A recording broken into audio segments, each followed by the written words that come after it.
Sir, ದೇವೇಗೌಡರು Rajya Sabha ticket ಅನ್ನ ನಿರಾಕರಿಸಿದೆ ಬಿಜೆಪಿ. ಅದು ನೋಡಿ ದೇರ್ ಪಾರ್ಟಿ ಪಾಲಿಸಿ ಅಲ್ಲ. ಬಿಜೆಪಿ ಅವ್ರು ಯಾರಿಗೆ ಟಿಕೆಟ್ ಕೊಡ್ತಾರೆ, JDS ಅವ್ರು ಯಾರಿಗೆ ಟಿಕೆಟ್ ಕೊಡ್ತಾರೆ, ಅದು ನಮ್ಗೇನು ಸಂಬಂಧ. ಆದರೆ ಒಂದು ಮಾತ್ರ ಅರ್ಥ ಆಗ್ಬೋದು, ಬಿಜೆಪಿ JDS ಅವರ ಮೈತ್ರಿ ಸ್ಟ್ರಾಂಗ್ ವಿಕೆಟ್ ಮೇಲೆ ಇಲ್ಲ. Sir, there is a crucial meeting of India Alliance in Delhi, but your own partner Aam Aadmi Party and DMK are not participating in it. CPIM also has some observations during the election campaign. Whatever it is, when it comes to fighting communal forces and the current dispensation on certain constitutional matters, we are all one.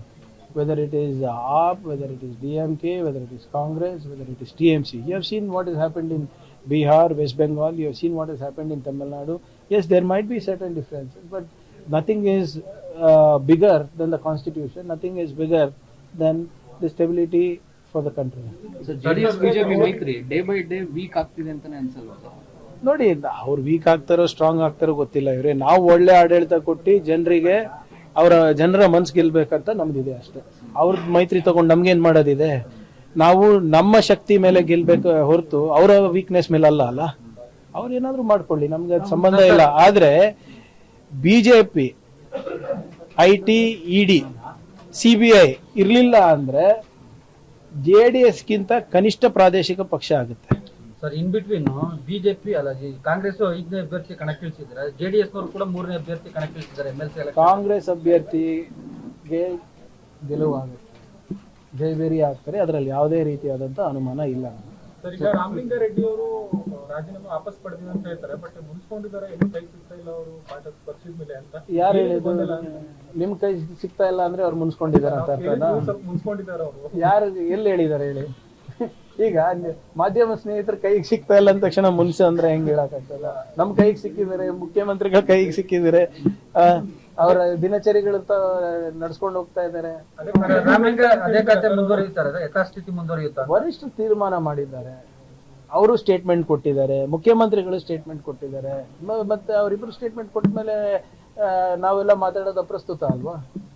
ಯಾರು ಸಂಬಂಧಪಟ್ಟವ್ರು ಮಾತಾಡಿದ್ಮೇಲೆ it does not matter what I have to say. Sir, Krishna ಬೈರೇಗೌಡರು ಕೂಡ BDA BMRD ಅನ್ನು ಕೂಡ ಸೇರಿಸಿ ನನಗೆ ಕೊಡಿ ಅಂತ ಅದ್ರ ಬಗ್ಗೆ ಮಾಹಿತಿ ಇಲ್ಲ.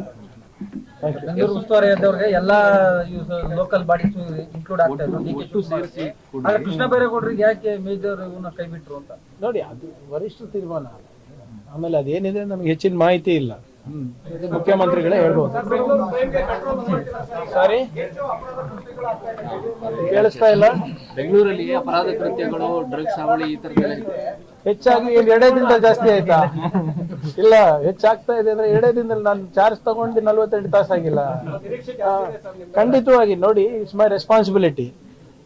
ನಾನೇ ಜವಾಬ್ದಾರಿ ಅಲ್ವಾ ಆಸ್ ಹೋಮ್ ಮಿನಿಸ್ಟರ್. ಖಂಡಿತ ನಾನು ಹೇಳಿದ್ದೀನಿ, ಈ ಇಲಾಖೆ ಆಳ ಅಗಲ ಬಹಳ ಇದೆ, ಇದು ತಿಳ್ಕೊಳ್ಳೋಕೆ ಸ್ವಲ್ಪ ಸಮಯ ಬೇಕಾಗ್ತದೆ. ಬಟ್ ಏನೇ ಇದ್ರೂ ಕೂಡ ಒಂದು ಪ್ರಾಮಾಣಿಕ ಪ್ರಯತ್ನ ನಮ್ಮ ಕಡೆಯಿಂದ ಇರ್ತದೆ. ಡ್ರಗ್ಸ್ ಇರ್ಬೋದು, ಮಹಿಳೆಯರ ಸುರಕ್ಷತೆ ಇರ್ಬೋದು, ಯುವಕರ ಸುರಕ್ಷತೆ ಇರ್ಬೋದು, ಕ್ರೈಮ್ ರೇಟ್ ಕಮ್ಮಿ ಮಾಡೋದಿರ್ಬೋದು, ಇವೆಲ್ಲನೂ ಕೂಡ ನನ್ನ ಜವಾಬ್ದಾರಿಯಾಗಿದೆ. ಇದನ್ನ ಪ್ರಾಮಾಣಿಕವಾಗಿ ನಾನು ಮಾಡ್ತೀನಿ. ಸ್ವಲ್ಪ ನಮಗೆ ತಿಳ್ಕೊಳ್ಳಿಕ್ಕೆ ಟೈಮ್ ಬೇಕಾಗುತ್ತೆ.